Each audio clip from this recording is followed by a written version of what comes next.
Jai Hind, Jai Bharat, and welcome to Dev Talks. This is Adi Achint. Interesting question I'm asking today: is Pakistan actually looking and wanting to default?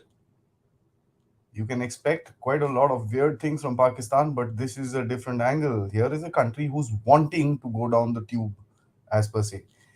Why I say that is because of a lot of indications which are coming out of Pakistan, which actually tell you that they want to go down that particular highway. What is a benefit that the Pakistanis see from going into a default? What do they actually look for from this game? And what is Pakistan actually going through as far as an economic situation is concerned? We know it's bad. Everyone knows it's bad. How bad is it? Let's find out. Guys, thank you so much for joining in. I have some interesting facts and some interesting games that the Pakistanis play to decipher here. There's a lot of news which is coming out of Pakistan even as we speak. They're trying to do something with Imran Khan. There is a big protest happening in Lahore because of one of his rallies, and a whole lot of another tamasha which is actually taking place. But we need to understand, where is Pakistan heading and what are they themselves wanting to do. So let's get into the slide. And yes, before I begin, guys, Mohit, thank you so much for reminding me. Wish you all a very, very happy Holi to you and your families, and may this year be great and actually fortunate for all of us going forward. May India grow and achieve the heights that it dreams of. Let's begin. And guys, before I begin, please do like this video. Very, very critical so that we reach larger audiences. Today, Dev Talk stands at, and if I may give you the live figure, stands at about 14,973. So let's see if we can actually push the 15,000 mark during the live and see how it goes for us. But it's very, very critical that you all please like this video, share this with your friends so that uh, you know more and more people join in this particular group. uh, let's begin. Does Pakistan actually want to default? I just thought we'll start on a lighter note. So Pakistani man, he asked a bakery who was delivering a cake to bring a change for 2000, and this is what they did. That tells you the thought process in Pakistan. Of course, it can be an innocent mistake, but I just put it out so that we can start with a bit of a smile. Now, let's understand what's actually happening in Pakistan. Of course, I've put out certain amount of things. There'll be 1,001 more things that can be there, and I'm sure a lot of the audience is going to put out in the comments and in the live chat right here. Let's see what all we can bring out and where does this entire situation take Pakistan. Pakistani economic debt gets worse. It rises by 38% to Pakistani $2.69 trillion by the end of January 2023.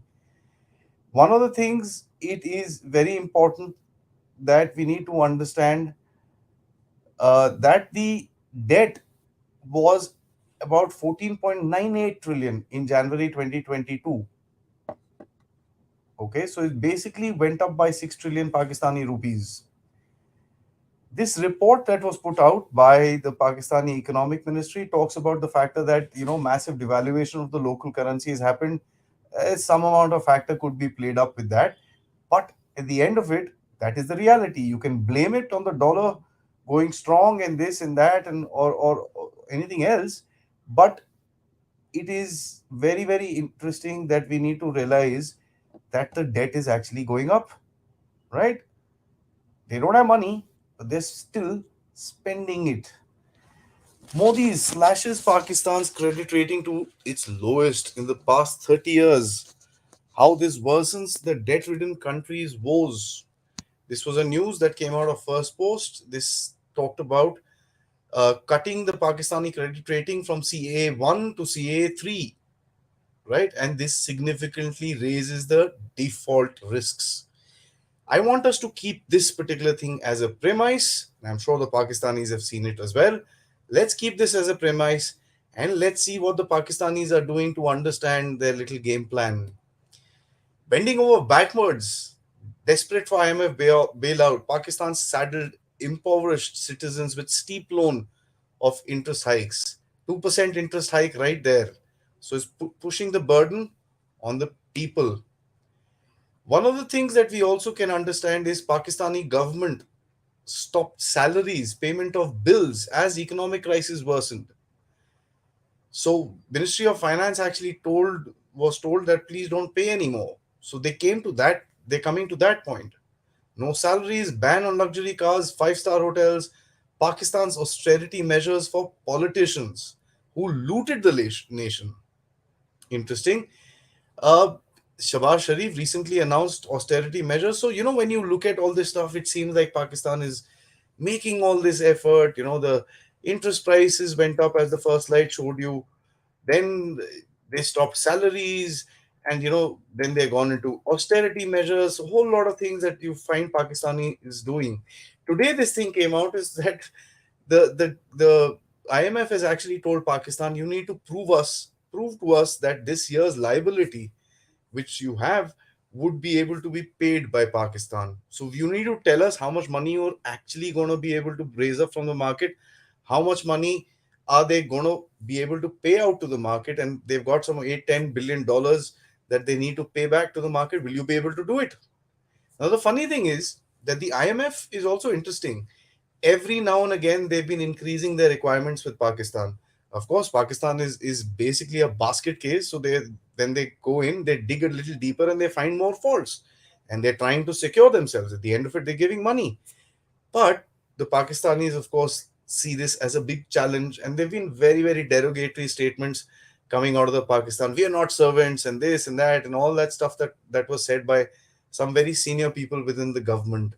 Of course, the Chinese are going to be helping out the Pakistan. This is a news, and we'll discuss that as we go forward. $700 billion loan that came in. The total tune is about 2 billion. Uh, let's figure this out. 20,000 containers are estimated to be stuck in the Pakistani ports, said Khurram Ijaz, the VP of the Federation of Pakistan Chambers of Commerce and Industry. Three, four things happened with this. Now, I was actually talking to General Narayan on this, and he actually made me understand it is not just the container standing and the cost of those containers, it is also the factor that there is a certain interest that will keep on adding to this entire game. As long as those containers are standing there, they are being charged to Pakistan. So if they had to pay $100, this news came out on the 25th of January. By the 1st of March, you can imagine the amount of money they actually have to pay to get the materials out.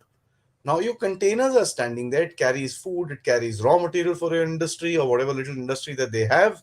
So it really tells you what's happening within the Pakistani market. If they're not able to get their raw materials out, there's a big problem. Having said that, we also remember the last time when I did this update on Pakistan, we realized, and this is common knowledge now, that the Pakistanis are still importing luxury cars as of December, January this year. So the luxury car ki bhook is still there, but your containers can just stay in the ports. It doesn't make a damn of a difference.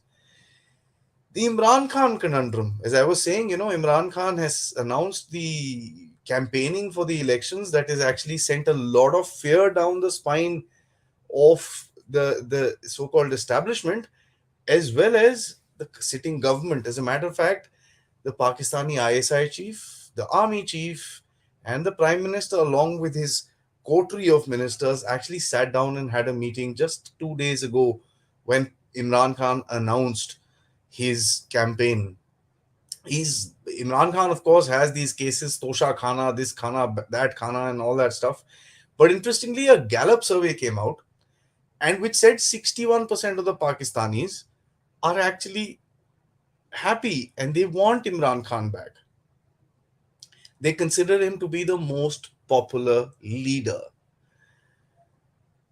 Remember the Imran Khan factor, okay? It may just come down to the factor when we are actually trying to understand that why are they wanting, as I'm trying to see that why are they wanting him to go for a default. Apart from this, the Pakistanis imposed a media ban on Pakistan, or on Imran Khan. I mean, the third time, by the way.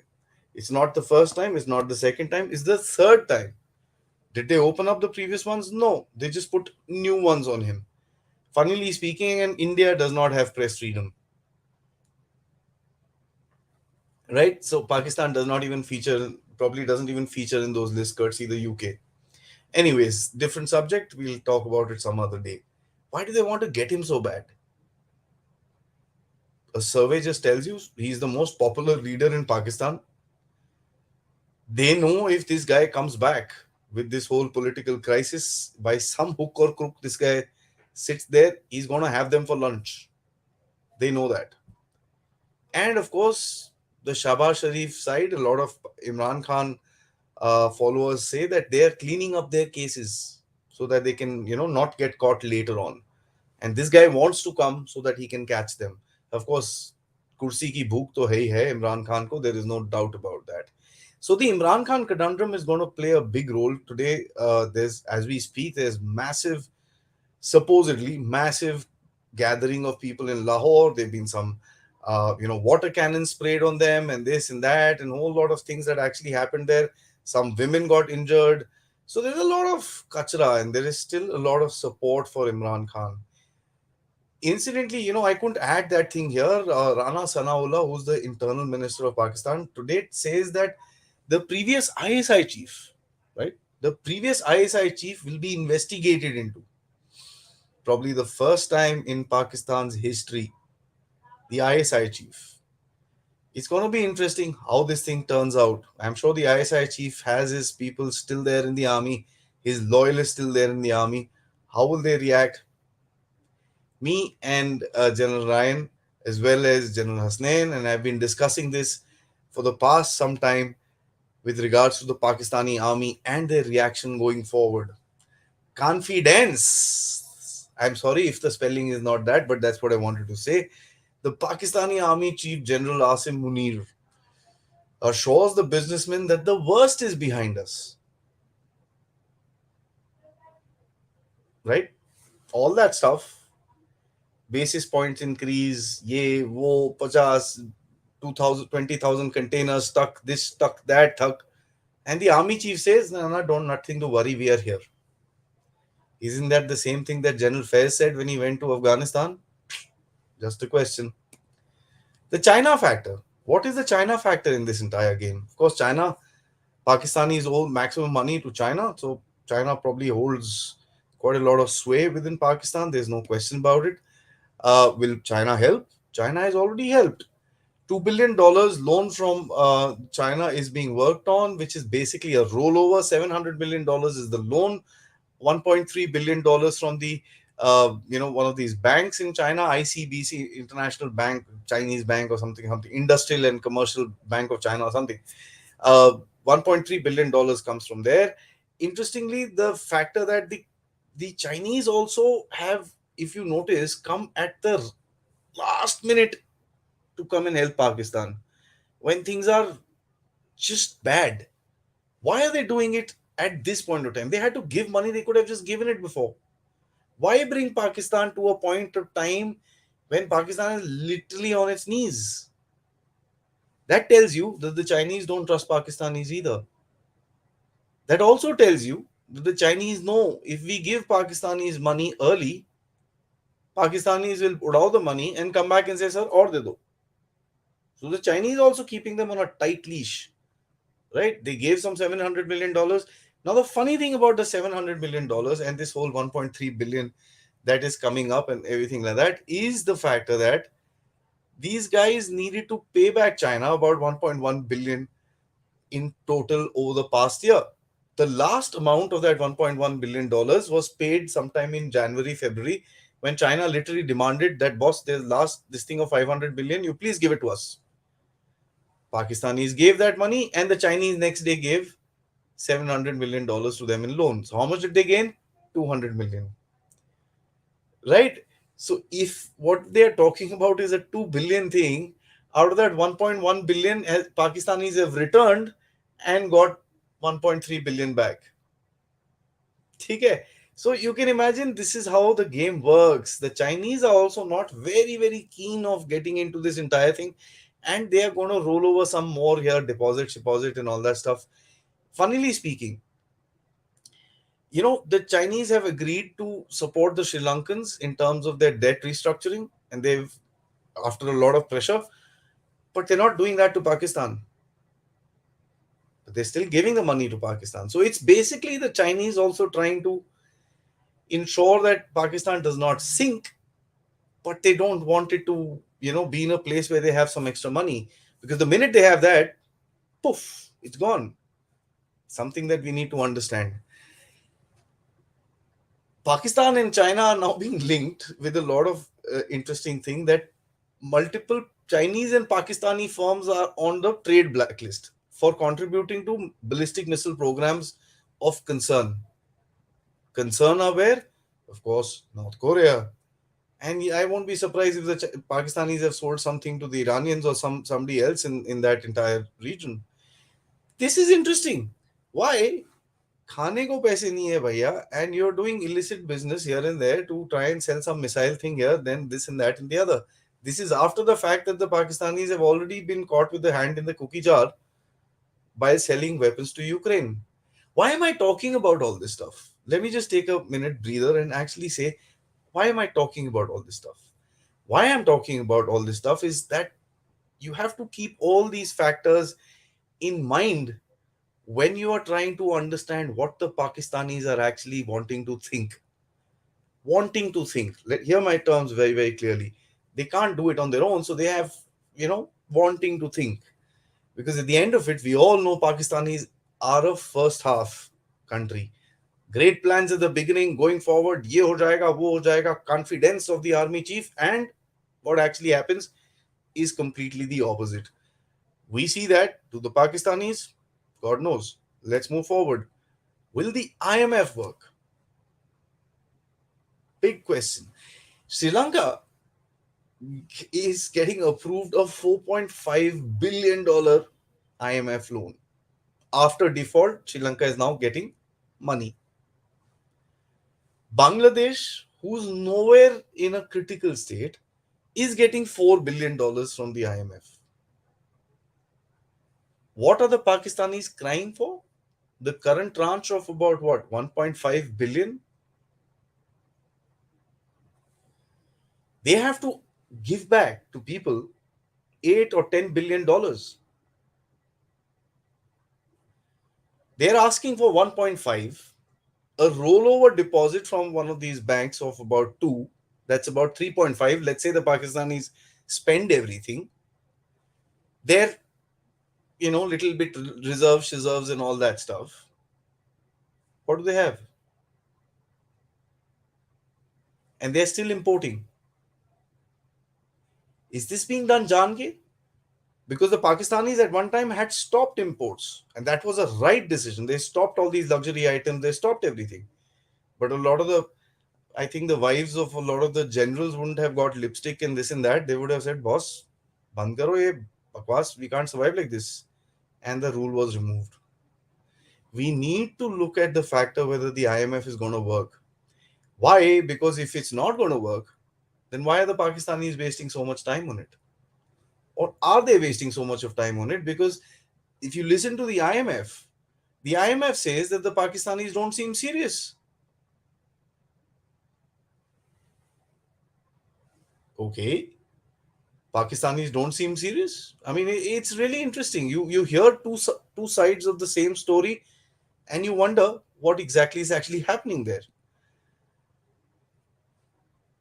The foreign minister with money, money, money. Anyways, I just thought I found these little cartoons, so I thought I'll just put them out.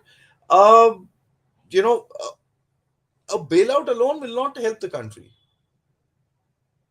Financial aid of 10 billion has already been received from China, UAE, Saudi Arabia, in form of deposits, credits, and according to a report by Indian Express. Okay. They've provided some relief, but China refused to budge. Exactly what I was saying. 30% of Pakistan's total foreign debt is owed to China, which amounts to about $30 billion. So that's 30, they've got about 100 billion in debt. Actually, it's about 115 billion. So 30% would be a little lower in a little lower in the estimate. Uh, The borrowings from China are greater than the World Bank, Asian Development Bank, and some other banks combined together, right? And one big thing that the Pakistanis need to still pay to the Chinese is $1.1 billion for the power bills, where the Chinese have switched off their power stations. So there's a lot of money that needs to go out of Pakistan, but the inflow is bad because your raw materials are not coming in, your industry is not working, and you're not even concentrating to bring the raw materials inside. You're concentrating on bringing luxury cars, lipsticks, perfumes, doggy foods, and a whole lot of other things into this thing. And guys, I love dogs. I have one myself, but priorities. You don't need to get imported food, but that's happening. Raw material for the industry is not happening. Now, who controls that? It's controlled by the finance ministry and the government. Why aren't they not doing it?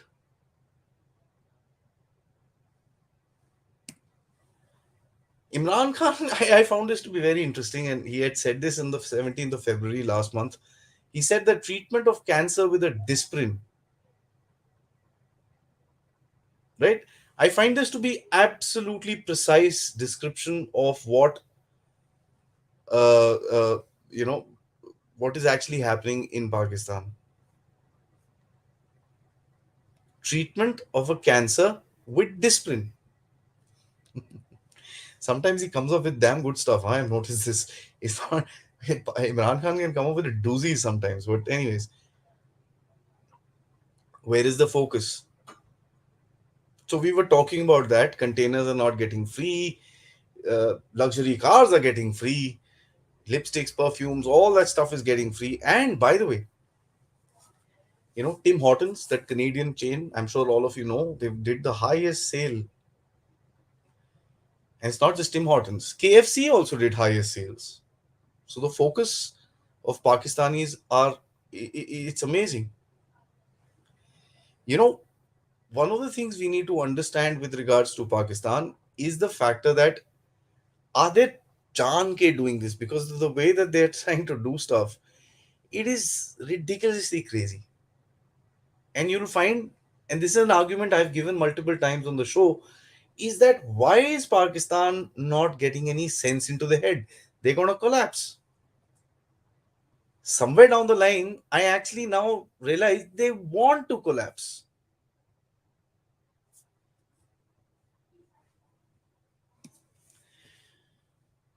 Pakistan plays on both the sides of the Ukraine war. This is something I reported on in October in one of my shows, and I put a little slice of it some time ago as well. Uh, they are, it's insane, right? They've gotten into this deal with the Ukrainians, with the Polish and the UK to get them their factories to produce weapons for Ukraine. The details now, okay, before I get into details, I want to ask this particular question, and I did this video some time ago where I spoke about the factor that Pakistan got leases of life during its existence. The first lease of life was, of course, the Soviet anti-Soviet stands. They went and sat in NATO, Cito, Cento, Pento, I don't know where all they went and sat down. Then when the Soviets came into Afghanistan, they got the second lease of life. As the Pakistani say, containero mein dollar aaye. ठीक है, lot was kept, lot was given. Then that thing lasted out till the 80s. By the early 90s, the Americans shifted out, the Soviet Union collapsed, all that stuff finished, so the Pakistani economy again started going down. When it started going down, 1999, they 98, 99, when the nuclear blast happened, what happened right after that? Osama bin Laden comes into the picture, 9/11. And there you go, Pakistani started floating again. And they've been reaping that benefit for close to 20 years. Is the Ukraine war the latest war that Pakistanis want to use as a lifeline? Do they actually have the capacity to produce what Ukraine wants? Something that I would not be able to answer, but that's an open question. The latest weapon consignment includes 159 containers of 155 millimeter artillery shells, M4A2 propelling bag charges, M82 primers, PDM fuses. I mean, this is artillery equipment, uh, and a ship which is called BBC Vesuvius. Now, there is also a rumor that the Pakistanis actually agreed to supply to weapons for Ukraine in sort of a quid pro quo deal with the Americans. They said, yeah, remove us from the grey list, we'll supply it. Okay? And the latest tranche of weapons is to push the Americans further into pushing the IMF to give something. I am a little resistant and hesitant to understand, to accept the IMF thing. Because I know Pakistan very, very well. They are dealing with the US. Now, this is a thing that was put out in the Johnston Institute in America, which is a sort of a strategic think tank sort of a thing, where a Pakistani has written this report saying that these guys are putting out this report, they're wanting to spoil relations and stuff like that. The first part of it is interesting, grey list, because give and take some sort of a relationship. But at that time, of course, grey list also considered the factor that the Pakistanis helped the Americans target Ayman al-Zawahiri. So, this argument I kind of don't buy. I just wanted to put this across Johnston Institute. If you guys want that report, I'll send it to you. Let me know if anybody wants to read. It's an interesting report that they've actually written for the Americans. What has the US been wanting from the Pakistanis? Bases, weapons for Ukraine. That would be the larger demand. But it's not the US that is working with the Pakistanis for this, it's the UK. Now, there is a reason why certain Pakistanis have been able to exert certain amount of pressure on the UK to have some stuff done. Okay? I don't get into politics and this and that, but there's a lot which is happening at the back end that all of us know and understand, so I don't want to get into all that entire game. Now, weapons. Is this an army to army deal? Or is this army is basically emptying out their older stocks and giving it to Ukraine and getting the money for it? Is it actually going into the Pakistani coffers? Because when you look at their revenues, nothing seems to be coming inside. What are they getting against these weapons? India must be careful. Something is coming our way. We'll need to see this. A big narrative attack will come, of some sort of the other. Because if the army is dealing with it, then of course the ISI is in the game. When the ISI is in the game, something is going to be fishy. The point that I'm trying to drive at with regards to Pakistani weapons is that even if they end up getting some money for it, right? Is this a game that they want to now get into where they say, okay, fine, we will produce the weapons, you take it, sell it, give it to Ukraine, start giving us money for it. We needed to do something, we've done it. एक वो attack करना था हमको, narrative attack, वो करके हमने खत्म कर दिया, आप पैसे दो इसके. You never know where this story actually goes. It's interesting that the Pakistanis have actually, there were initial few consignments, 159 containers is a lot of weapons. So there's something happening at the background which probably we'll start seeing in some time. One of the things, again, I want to talk about with regards to Ukraine is that Pakistanis have a long-standing relations with Ukraine. They've been, doing this. Pakistanis use these T-80 tanks that the Ukrainians had given them. Pakistanis use their, Mi-18 helicopters, which the Ukrainians are supposed to upgrade. So what's happening here? The focus, guys. Remember the focus. Is Pakistan doing a direct deal with Ukraine where they're giving them some technicians to work on their helicopters and stuff like that, or some maintenance for their T-80 tanks and stuff like that, which will be difficult for the Ukrainians to do during a war, but technical know-how, people, what's actually happening here? And look at the focus of the Pakistanis. They're more focused in doing these hidden deals with UK, USA, and all that stuff, rather than going sitting with them and telling them, yeah, listen, help us out here. Let's get this damn thing over with. That's not happening. They want to get into this geopolitical game of a war because that's what they have done all their lives. A lot of us would try and think what is be the backlash of this. I don't think the Pakistanis are even thinking about it. यार ये आया है, इसको बेचो, थोड़े पैसे आएंगे या जो भी आएगा वो देखेंगे आगे. एक आधा यहाँ पर प्रोपेगेंडा टाइप खेल देंगे यूएस यूके की मदद से, and will be able to get something out of it. Short sightedness, first half army. We need to look at this very, very carefully. Right, let's move forward. I want to also bring about this thing, which tells you the focus of the Pakistani army or the Air Force. The Pakistanis inducted JF-17 Block 3 fighter jets into this Black Panther squadron after acquiring the cutting edge J-10C.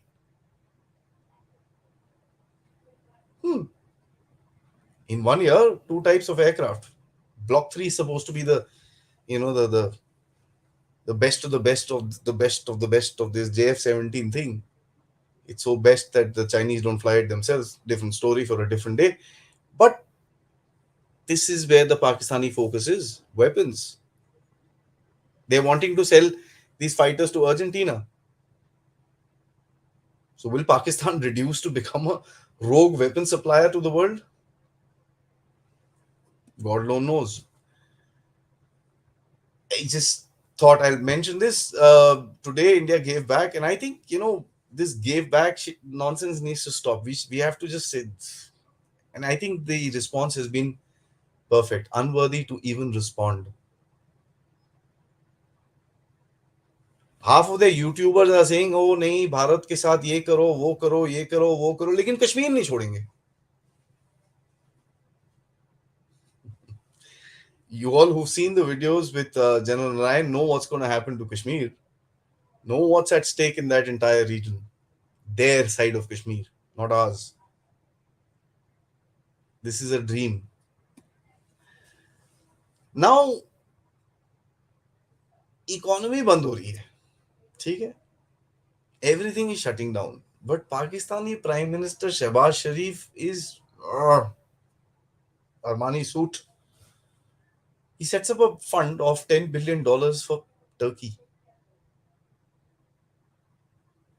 I mean, I'm sure the Turkish have also helped them somewhere or the other.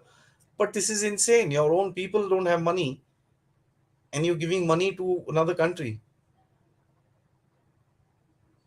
Where is the focus of Pakistan? The Ummah and the Islamic State's unity is more important to them than the people that are dying in their streets.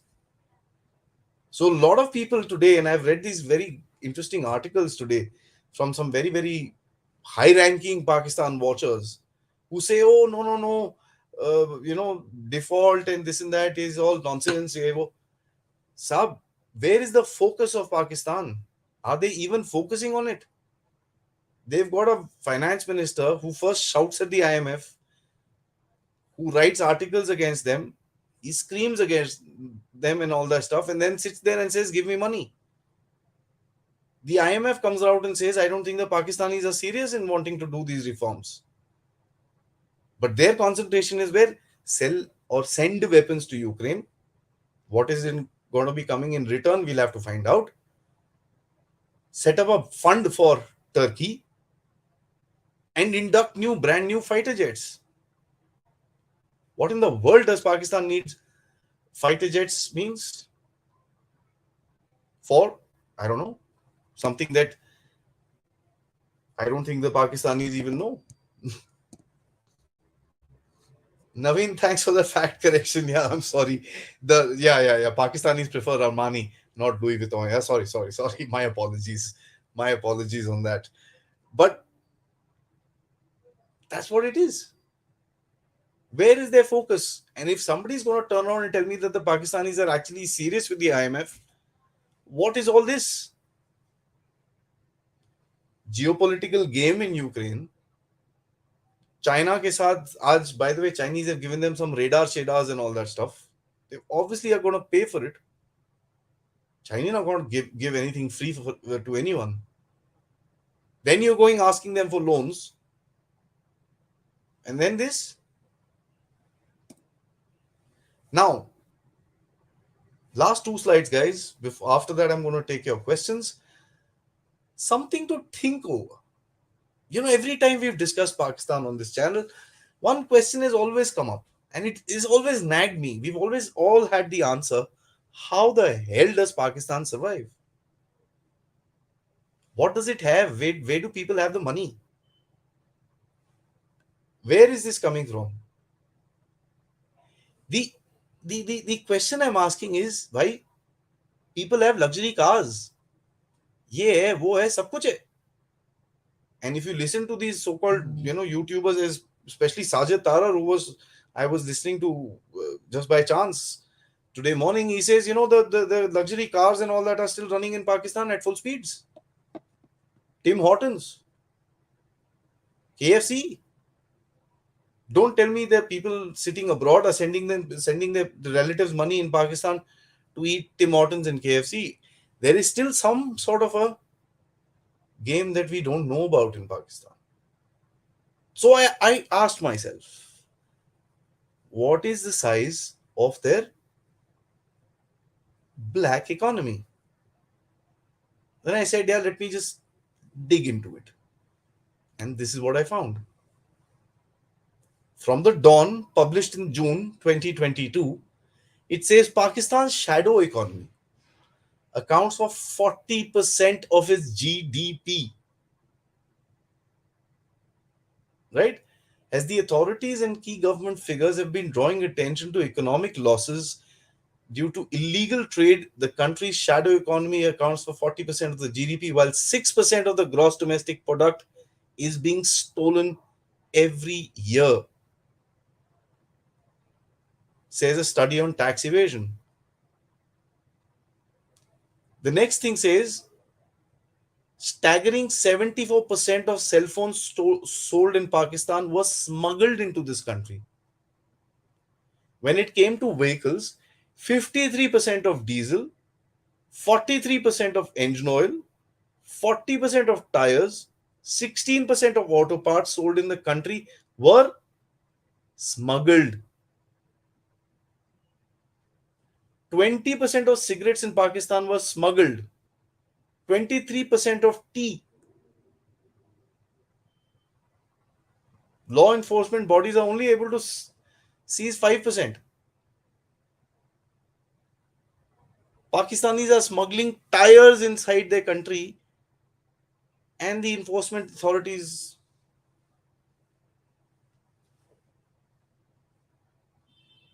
That's how Pakistan survives.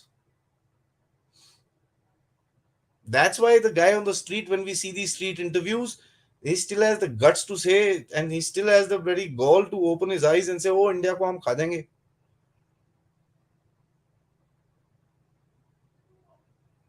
Right? So this is something I'm going to dig into further.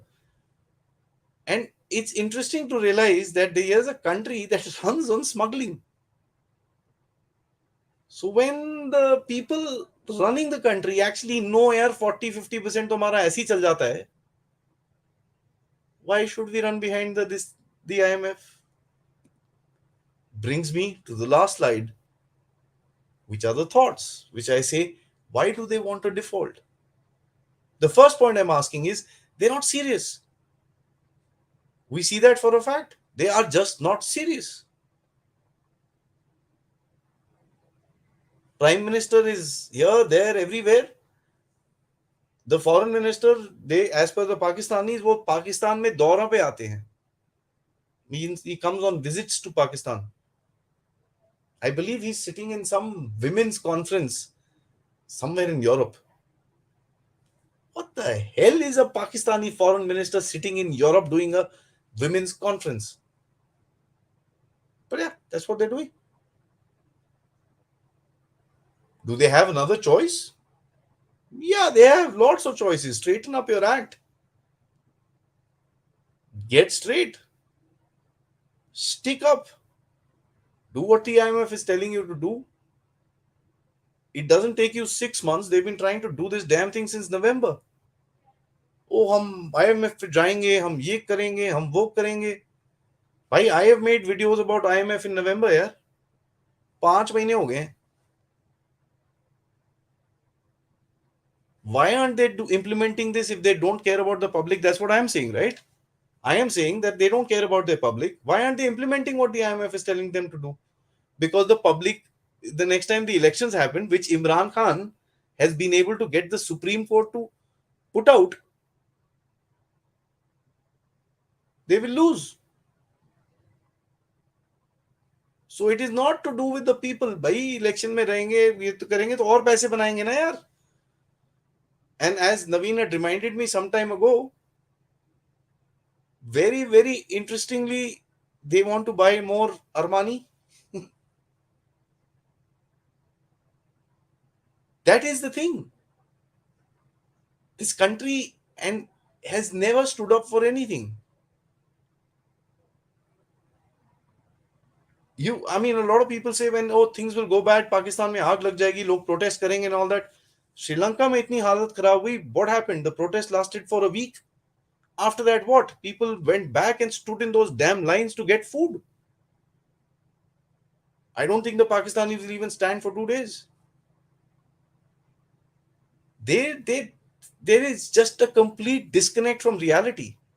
Or they know what is happening and they are jaan ke getting it into a place where it goes down. भाई default हो जाने दो, हम America पे blame कर देंगे, देखो America ने हमारी हेल्प नहीं करी, हम डिफॉल्ट हो गए. That will Garner you votes.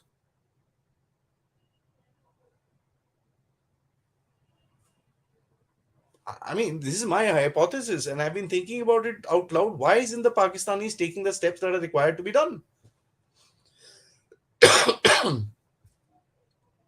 This is why, because they lose the election. Thirdly, itne time se somebody or the other has been helping these idiots out. They don't have any incentive for to do reforms because they think somebody will come and help us out. Yaar, another lifeline will come. 3 lifeline we got, one more will come. अभी Ukraine आ गया, वो पकड़ो उसको. Did you see these guys being serious when the floods happened? No. Shahbaz Sharif went once to the flood affected area. Once. The so called king of Sindh, the Zardaris, he never even had a photograph in that area at all. Shahbaz Sharif went and he was throwing food out of a helicopter as if you're, throwing a chew stick to a little doggy or something like that. Did you really think that they were serious?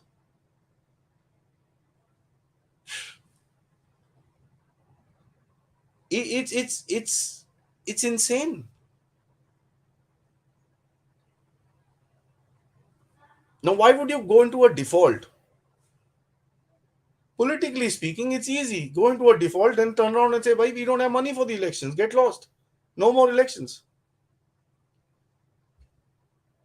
They know Imran Khan is still strong. They also look at Sri Lanka, who defaulted and सब कुछ ठीक तो है. क्या फर्क पड़ता है यार, श्रीलंका में हो तो क्या. You hear a lot of Pakistani saying ना, डिफॉल्ट हो भी जाएगा तो क्या प्रॉब्लम है, श्रीलंका में तो हो ही गया था.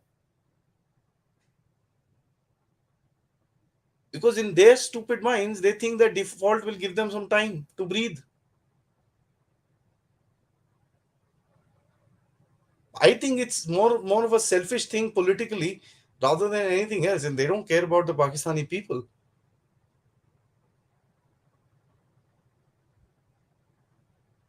They also think that once the country goes into chaos, a nuclear armed country, nuclear और सासे हमारे, world will come and say, "Oh, भाई तू ठहर जा यार, ये पैसे पकड़."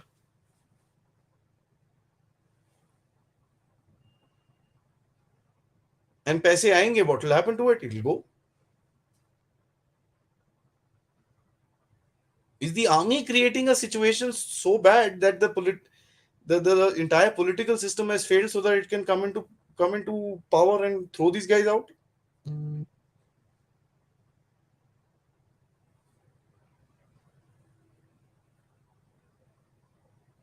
And what should we do?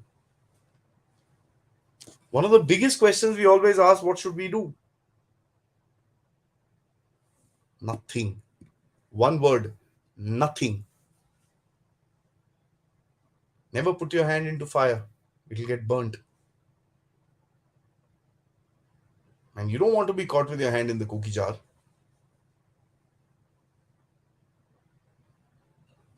So that's what I wanted to say. But it's insane. I mean, it's absolutely insane what's happening in this country. I could not find a reason why they are doing what they're doing in terms of delaying the IMF thing or the other way around. But the only factor I look at it is that they are trying to play internal politics with getting a lifeline with Ukraine, with army playing this thing and that thing. There's too many factors in play, and I don't think there is one particular direction that these guys are going. On top of which, their army soldiers are being killed left, right, and center. उसकी तो कोई I mean, वो तो छोड़ ही दो.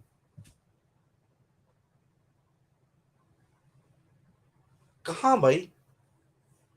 That's all I have, guys, as far as this thing is concerned. And I'm going to get into loads of your questions. Thanks so much for all of you for being so participative. Let's get into your questions. Before I do, guys, as always, like and subscribe this video. Share it with your friends. Let me know if you guys come make any sense, because it doesn't make any sense to me. Why are they sending weapons to Ukraine? To get some money? Okay, fair enough. Damn good. Send more.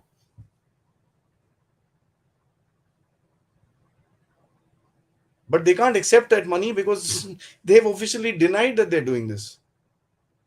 And they just got Russian wheat just about 5 days ago.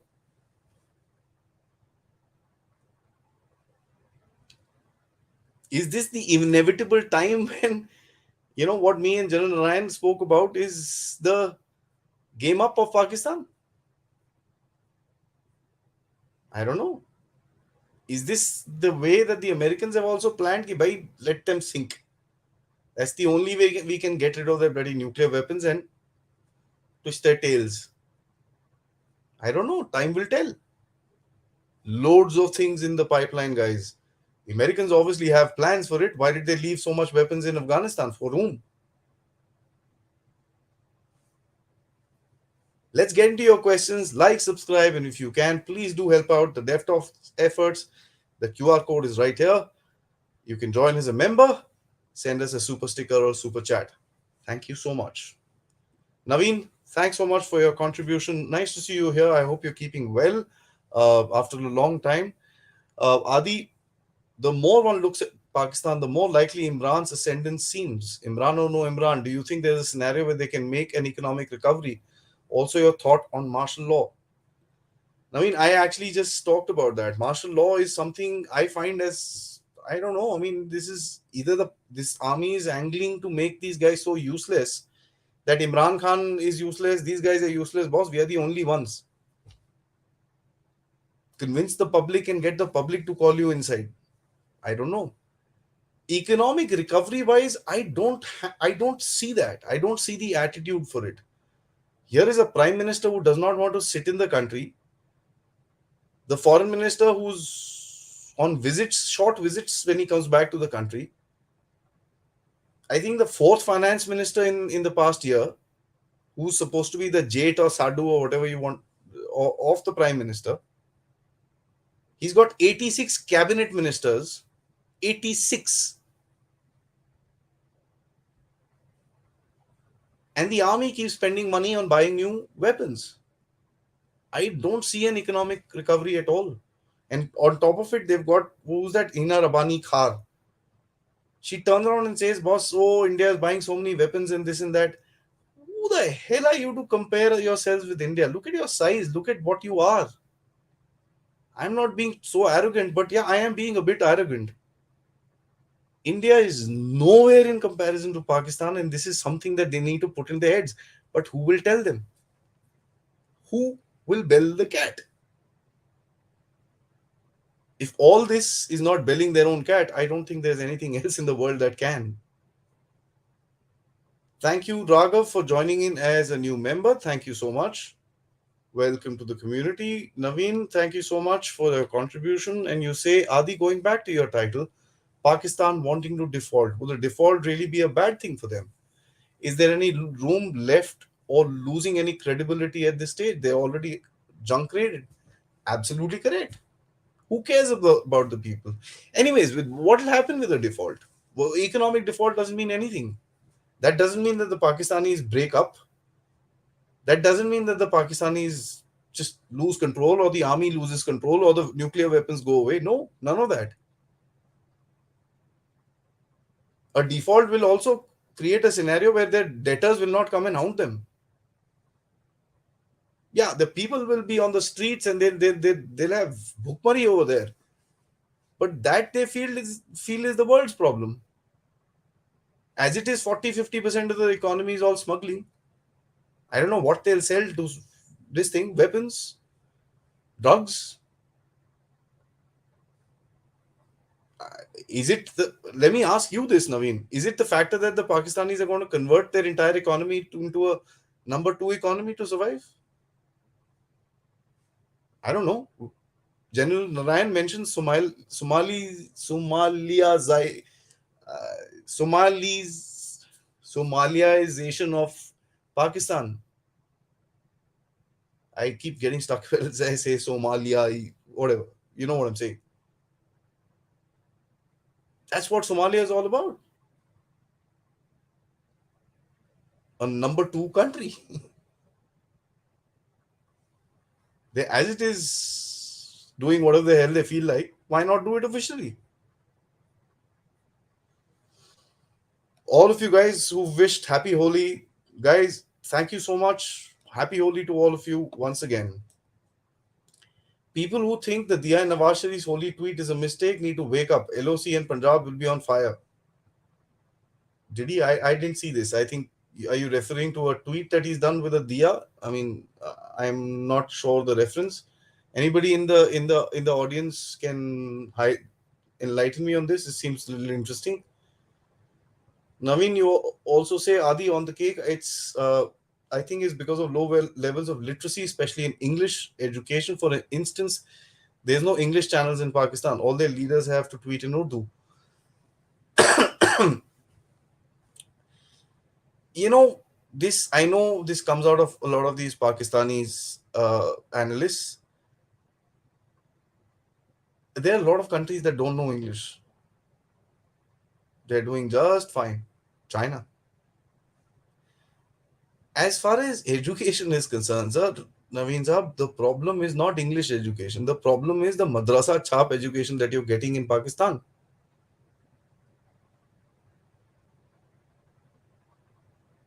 We've seen what happened to blasphemy accused people. They just light them up on fire.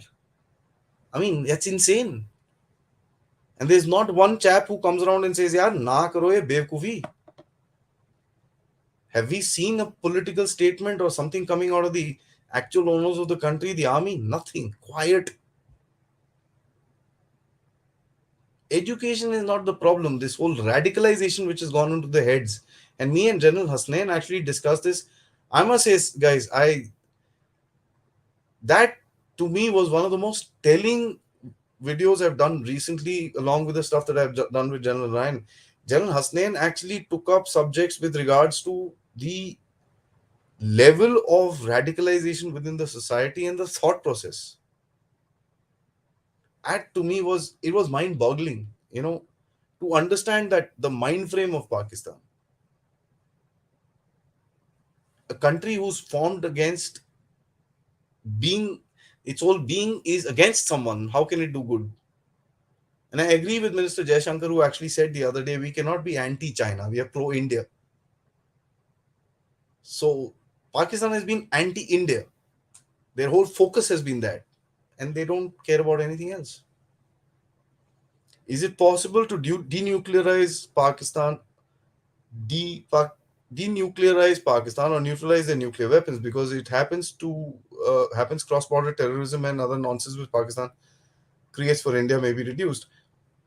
Rahul, I really recommend you watch the videos that we've done about this particular subject. What is the future of Pakistan? It is possible. The IAEA chief was there for what? He doesn't go anywhere. What was he there for? What was the Rothschilds doing there in Pakistan? What are the back-to-back Secretary of State visits, and why was our national security advisor running around into the P5 nations and then P5 plus, if I may, into Russia as well? Right after that, the IAEA chief comes, the Rothschilds come in. Something is there. It's possible. There is no question about it. But let's see. The government of Pakistan has banned gathering or rallies for the next 7 days, giving security concerns. Interesting. I heard a statement from the ISPR who had said that we don't have forces to help you out for the elections.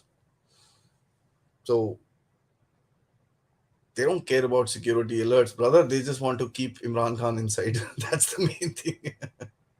Pakistanis don't come on the street even after such high prices, but they come onto the street when Imran Khan gives them a call. That tells you a lot. Imran Khan or a blasphemy case. You're absolutely right. There is no question about it. You know, the that's how it is. The drug economy will keep Pakistan alive with an indirect form. I'm saying this. This report in Dawn is saying 40%. I'm saying it's beyond that. They are surviving on something sent from I don't know where. But the factor remains that here is a country who's gone through, and it's a very interesting thing that Amay, you had said, is that they're going through hell in a handbasket. Not one chap with a broken stick has come out and protested. That's how, you know, John, you say they need it now that the fake currency racket is not there anymore. Indeed, I mean, I say this very very clearly. Fake currencies racket within India, three economies went down the tube: Nepal, Sri Lanka, and Pakistan. Imagine we were feeding these three countries. Failed state or rogue state?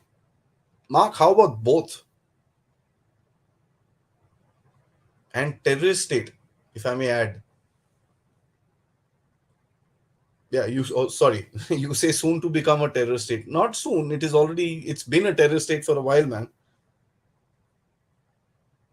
If China owed 30% of the debt, then Pakistan has been captured by China. The Pakistan administrators answers to China before its people. China has a say in the makeup of the government, maybe in the army. I'm sure it does. But can China actually control Pakistani people? That's a big question. Secondly, let me say this very clearly. The Americans invested in Pakistan so well, till a long time ago before the Chinese stepped in and took the baby into their hands.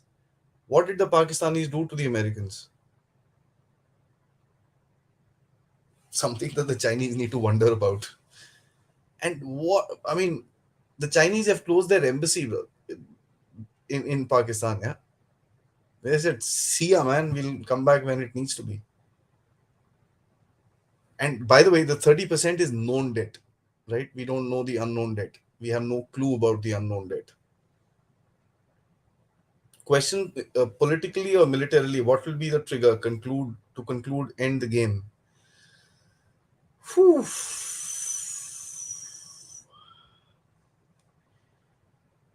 Politically, I don't think so. I don't think any of these politicians actually carry that much of heed to make any sort of a big headway in this country. Imran Khan does carry a little bit of heat, but I mean, we've also seen when he was in this massive rally, people just, was 100,000 people, 50,000 people. Politically, I don't think they have the capacity. What I think is a complete deterioration of the security structure of Pakistan, which will lead to a end game. How far would the army be able to stand up to attacks from all around is something that we need to see, because they're not all around as of now. They are, I mean, in a sense, they're all around. You've got Balochistan getting attacked here, there, and everything. The day their side of so-called POK area starts up, Balochistan starts up, TTP starts up, all three together, you're gonna have start getting issues. Because remember one thing, whatever said and done, body bags start going home, problems arise. Earlier, they were less population, food independent. Now, population is increased, food net importer, cumulative debt, not sustainable, world economy tanked. America aid now moved to Ukraine. Yeah, Americans have a new baby. You're absolutely right. There is just no question about it. Right. Pakistan to sustain needs another $35 billion reserves required per year. I'll take your word for it. Even if it's 3.5, I don't think I have that. The pattern with other countries is to give up old weapons, receiving new ones. That could be in the cards for Pakistan too. The last time the Pakistanis gave weapons, the Americans gave them F-16 spare parts. You're absolutely right, sir. Having said that, now that you've said this, hmm, that's how you put two and two together. Thank you, John Saab. You helped me out with something. Today in the evening, there is a statement that came out of the State Department which said that the Pakistanis are an integral part of American counter-terrorism fight in the region.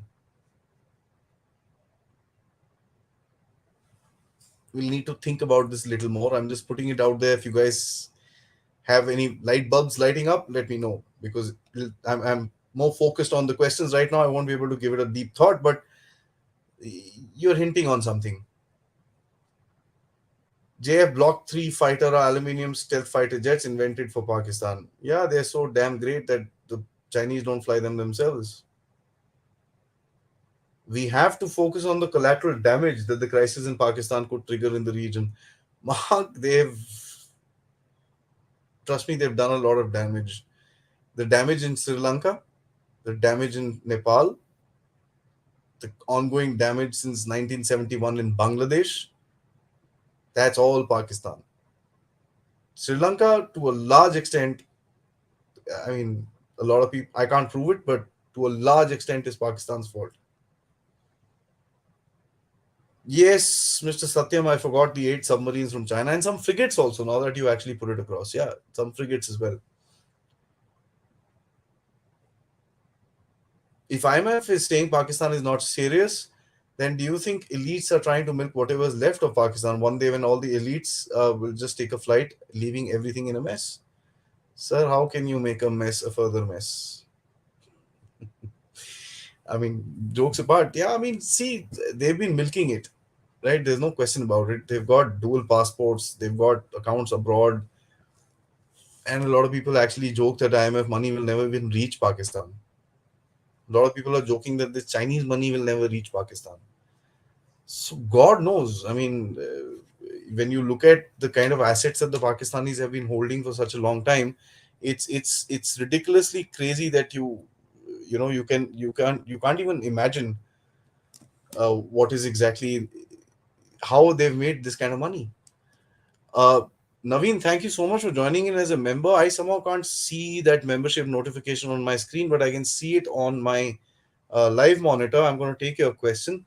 Uh, what makes you think that Billow's repeated trips to the US making himself acceptable? Is that the only aim, or is he trying to fleece them for aid? I don't think Billo Rani is so smart. But anyways, I shouldn't be saying that. Bilawal Bhutto Zardari. Uh, See, US, his trips are a lot to do with a whole lot of other interaction that he's trying to have. A lot of his interaction has not been with the US government itself. Having said that, he's also trying his luck best for a lot of lobbies. Now, understand one thing, Naveen, that these guys all get into the ISI payroll the minute they start that. So ISI also gives them a little bit of a task. यार ये करना है US में जाओ इससे मिलो ये करो वो करो and all that stuff. So there's a lot of tamasha happening in that aspect as well. Secondly, USA, I mean, of course, as a this thing, यार मैं यूएसए जाके बात करके आता हूँ आईएमएफ से बात करेंगे वो. It's stuff like that. He's just, I said this a while ago and I wrote about this as well. He's चमकाउing his own CV, nothing more than that. You know, बिल्ला अपना वो घर के बाहर लगा देगा, former this thing, get photographs, put it in the house. See, I met this guy, I met that guy, and all that. Or they all my friends and this and that. He's chumkawing his own CV for some day that he becomes the prime minister. Ukraine and Pakistan are using the wrong kind of sabka saath, sabka vishwas. That's a good one. IMF should ask Pakistan to draw your financials for the next 5 years. How will you maintain $35 billion per year? And then they will realize. Sir, they are asking him to do that. वही तो नहीं हो पा रहा उससे. IMF is telling them, bossy, please tell us how will you sustain your balance of payment this year? They're saying, I don't know. Oh, China से ले लेंगे, ये कर लेंगे, वो कर लेंगे, and all that. What the Pakistanis are thinking is, the at least the sane-headed Pakistanis who don't want to be defaulted, or and at least that's what I hear and read from their stuff, is that यार IMF से थोड़ा मिल जाएगा. When IMF is approved, Saudi कुछ दे देगा, UAE कुछ दे देगा, China से थोड़ा ले लेंगे, फिर वो वर्ल्ड बैंक से ले लेंगे, एडीबी से ले लेंगे, यहाँ से ले लेंगे, तो चला लेंगे थोड़ी देर और. You know, I don't even call it quick fix economy. I call it Fevicol, or that, पुराने जमाने में वो ऐसी वाली गम आती थी, gum economy. It's worse than that. Band-aid on a bullet wound, if I may. Putting Pakistan on life support is putting Osama bin Laden on life support. Okay, I'm not sure what that means, brother, but thank you for the comment. Are they planning to disintegrate Pakistan, divided amongst themselves? The same Zardari Sharif story repeats. Also, forget the loans. I think so, honestly. And we've spoken about this, myself and General Ryan. Interesting 2 episodes. Maha, you can watch them, but that's the grand plan of Pakistan. When you talk about Sharif Zardari and all these guys trying to, that's like the Lebanization of Pakistan. So probably, I don't know. Okay, India will watch and eat popcorn. Yes, absolutely, sir. We should actually sit and watch, you know, uh, popcorn. That's an interesting one. The factor about Pakistan and what is happening there, guys. Just allow me a minute. Yeah, okay. I just actually lost the space where I was in the videos. Breakup of Pakistan solves two main problems: debt and nuclear weapons. Nuclear weapons for the world, debt for them, and yeah, I mean there's a whole lot that will come out of that. But the geopolitical and human challenges of that particular thing happening at this moment are going to be enormous. There's no question about it. So we need to kind of uh, remember that very clearly. RK says, are the Pakistanis the new global pirates and black deal makers? Sir, they've always been that. They've always been that. The whole story about uh, right from their inception, what have they done? They've been anti-Soviet first, along with anti-India, and then they were anti-Soviet again in Afghanistan, along with anti-India. Then they were anti-Taliban. Then they were anti-this. They were anti. They've always been anti-something, and they've always done these shady deals all around the place. Do you know the nuclear weapons that the North Koreans have been given by Pakistan? Benazir Bhutto took it in her pocket in a bloody CD.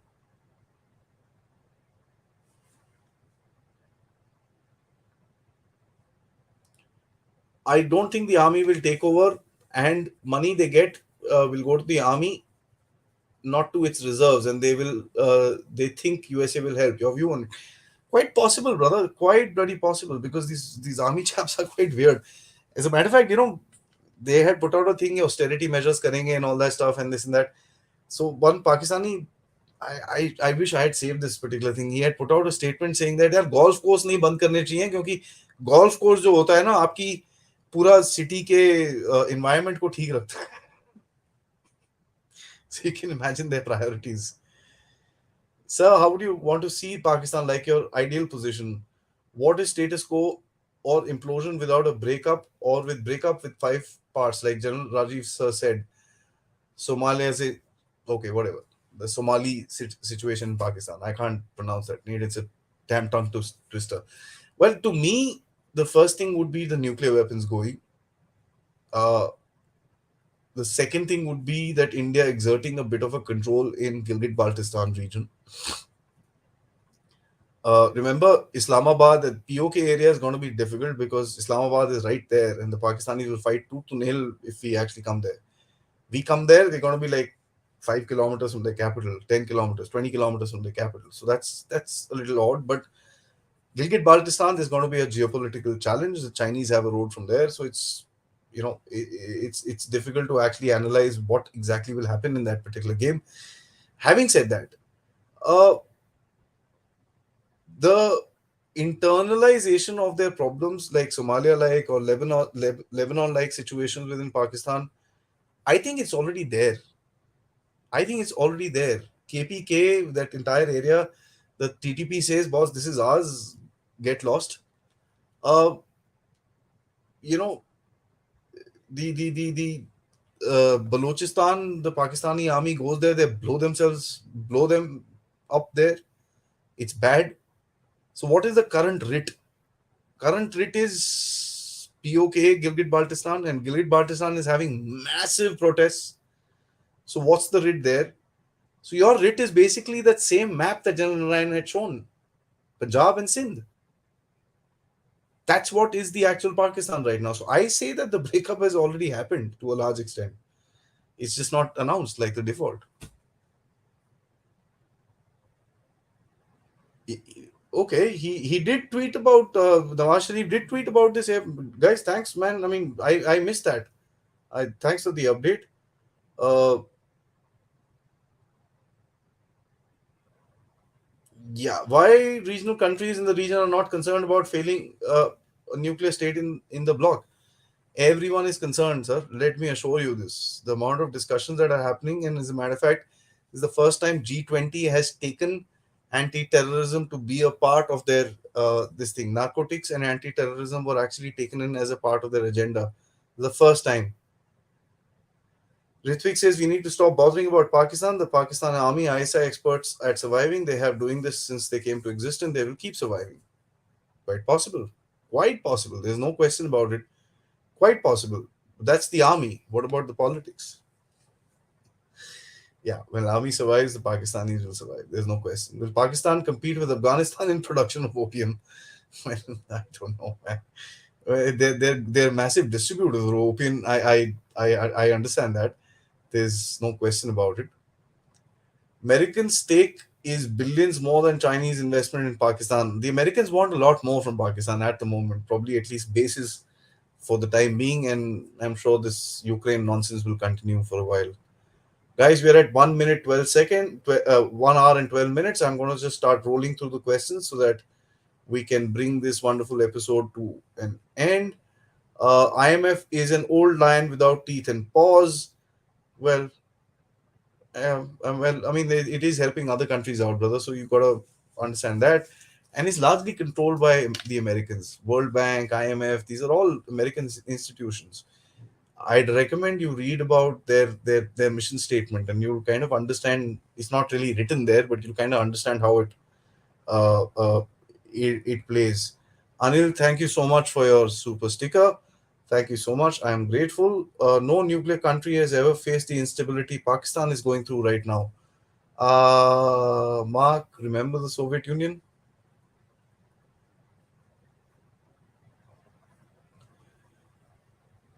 Uh, right. Adi Bhai, call it somazation is better on the tongue. I know, man, that word really twists me up. I mean, the other day also when we were discussing it, I just couldn't figure it out. That word kind of twists me up quite a bit. Don't you think Pakistanis have been overconfident that West will come to save them?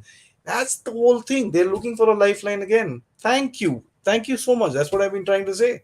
This whole Ukraine thing, is it just another lifeline that they said, यार एक और झगड़ा मिल रहा है, कोई और झगड़ा है, हम घुस जाते हैं अंदर. You never know, they'll be signing a deal with the US saying, यार एक फैक्ट्री फूक्ट्री लगा दो यार यहाँ पर, हम बना देंगे आपके लिए weapons. Or it's they've had this syndrome that and that's what has happened to them before. Somebody's always come and saved them. So it's the factor is, yeah, sir, say Somaliization. Easy, sir. I know, man. Thank you so much. Thanks for making me feel horrible now. But thanks. I mean, it's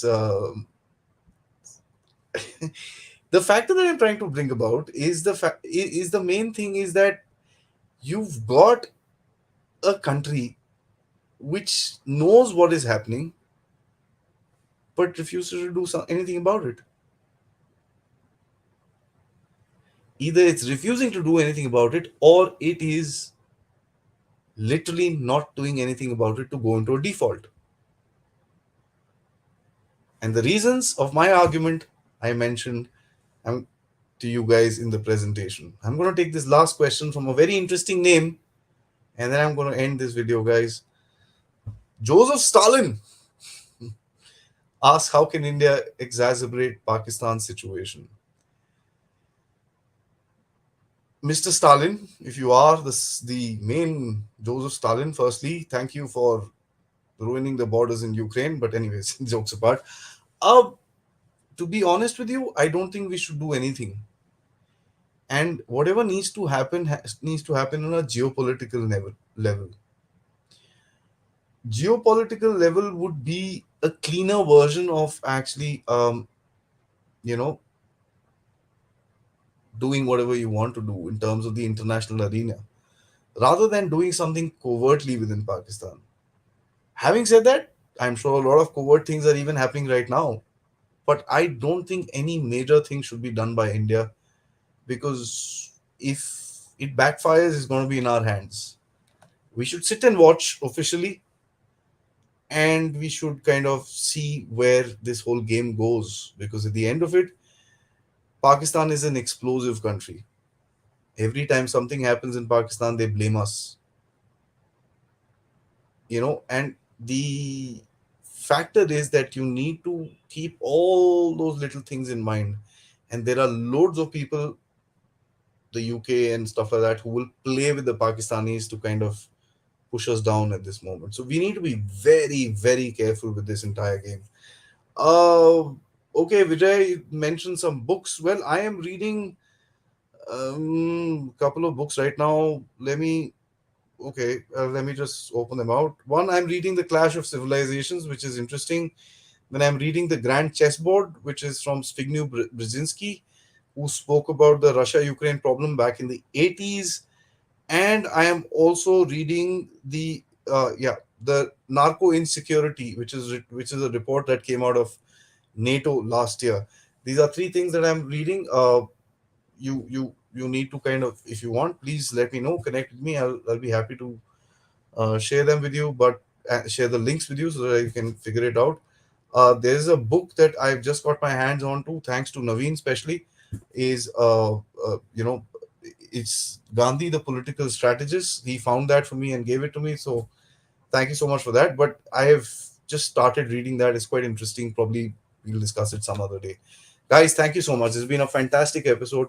I've tried to put across an argument which I have thought about for a while now, that why aren't they taking the steps that they need to do? Nobody can be that dumb. It's not dumb. It's basically because they want to go the direction that they are going in.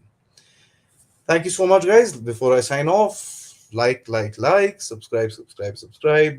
Check the bell icons, because we keep putting shows here and there. Night 10 o'clock, of course, there's a show all the time. There is some shows in the afternoon, sometimes I put, and there's some very interesting stuff coming up on the weekend, guys. So stay tuned. And if you can, do help out the Dev Talks efforts. Thank you so much. And okay, how should I contact you? My email address is down there, so you can just, in the description, you can just do that. Happy Holi and God bless. Jai Hind.